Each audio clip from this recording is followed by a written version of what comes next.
Il y a eu beaucoup d'aléas dans ce dossier sur les éoliennes offshore. Quels sont finalement les éléments qui ont poussé Siemens Gamesa à aller jusqu'au bout de cette histoire? C'est vrai, il y a eu des retards dans l'évolution des projets, dans leur démarche administrative.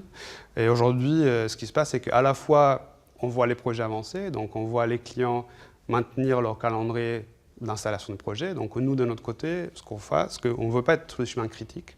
Donc on se prépare nous aussi à avoir un complexe industriel qui soit capable de livrer les éoliennes en temps et en heure.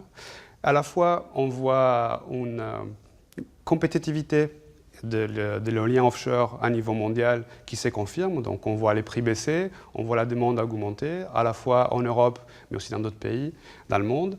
Et enfin, on voit aussi l'État français avec une vision qui commence à être déclinée dans la programmation pluriannuelle de l'énergie, qui donne une perspective un peu plus long terme, pas encore sous les volumes qu'on souhaite, mais qui donne une perspective sur qu'est-ce que la France veut faire en termes de liens offshore, et donc justifie aussi considérer une usine en France. Sur l'emploi, quel est le volume annoncé en termes de création d'emplois?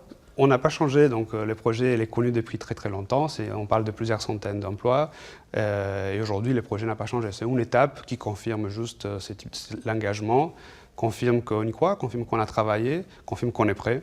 Ça ne change pas ni les volumes ni les perspectives d'emploi.